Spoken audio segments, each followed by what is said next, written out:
Hello everyone, hello world here. Today I'm playing a game. It's called Despot's game. I'm not sure if that's how you pronounce it. I'm gonna make like a quick intro explaining what this game is.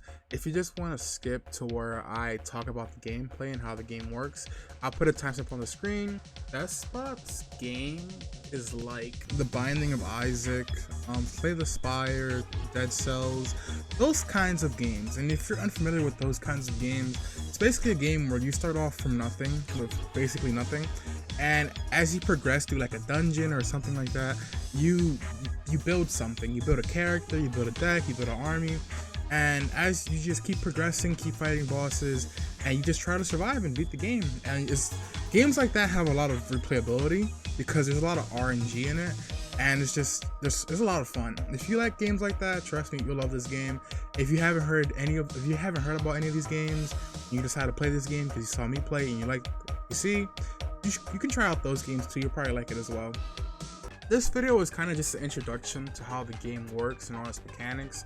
That way you guys can follow the gameplay more easily. If you guys don't feel like watching this video, you don't like listening to how the game works, you just want to watch gameplay, then go to part 2. This is just kind of part 1. And I'll put part 2 in the description, or I'll put it in like the top right corner. I haven't figured out how to do that.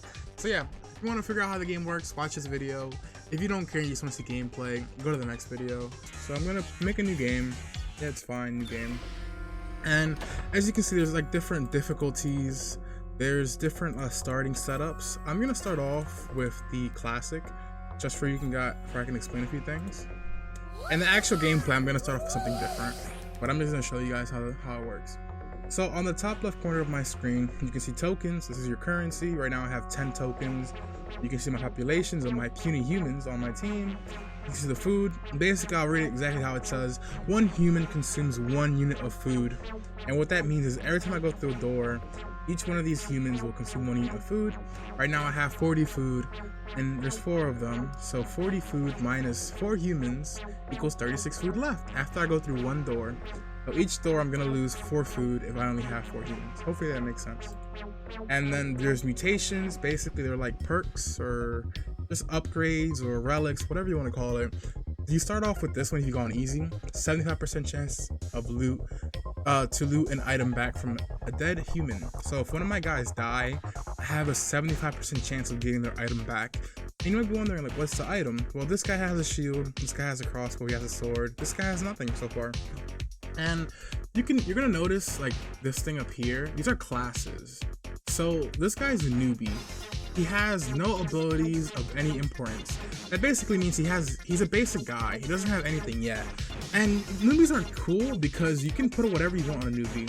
Like this guy, he used to be a newbie, this guy used to be a newbie, and this guy used to be a newbie. But what happened? This guy got a crossbow, this guy got a shield, and this guy got a sword. So they used to be newbies, but then when they got an item, they upgraded to whatever they are.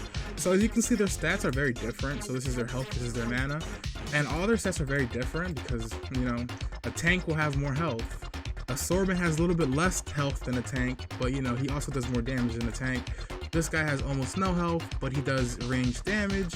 And this newbie has the lowest health out of everybody because he's a newbie. He doesn't have anything. He doesn't have anything to buff him. So the way this game works is there's classes, there's tanks, fencers, shooters, and there's a lot more. There's like 8 more classes. And I'm going to show you guys right here. These are all the classes. And they have different weapons with different rarities. And as you can see, there's legendary weapons, there's mythical, there's rare, uncommon, and common. And in the beginning of the game, I have 3 characters with common weapons. I have a tower shield, just a sword, and I have this guy's actually uncommon. So my crossbow is actually uncommon, interestingly. And then I have a newbie that doesn't have any of these weapons. So the way the game works is you want to get characters with the same weapon type, but are different. So you want a character with a legendary, let's say, fencer. You want a legendary fencer, a mythical fencer, a rare, uncommon, and a common. You want to get all 5 of these weapons on the same team, because what happens is when you get 5 people of the same weapon type with different weapons on the same team, they'll upgrade each other. So for example, the shooters, they have an attack speed aura. And if I get 5 of them, the attack speed aura will be level 5. So the shooters will shoot level 5 or 5 times as fast as if it was just one of them. So what I'm trying to say is, the more you get of each class, the better each of them get. To put it simply, let's use a different example. A healer. If the more healers I have on the field that are different, the more they actually heal people. So if I only have one healer and his base health healing is like 20, if I have 5 healers, that one healer's healing is gonna go from like 20 to like 60. So even though I'm kind of upgrading the one healer by having more of different healers. Hopefully that makes sense. If not, just play it back and listen to it again. But just saying, you know, like, they have class synergy. So having more of one class type will increase the synergy and it will make it better. If you're a gamer, this probably is like, oh, that makes sense. If you're not, then it might be confusing. So yeah, the way this game works is you go through a door. There's a map over here. There's like food, enemies, shops, yada yada yada. You fight people. You get money by killing them. You use the money to buy upgrades, buy people, buy weapons for the people, and you're just trying to survive. So you're just trying to use your army, build an army as strong as you can, and survive until the end. And there's a final boss. If you beat the final boss, I don't know what happens. I haven't been able to beat him yet. But yeah, that's how the game works. And I hope this intro was helpful, and I hope that it makes like the video better and you understand it. And that's enough of me rambling.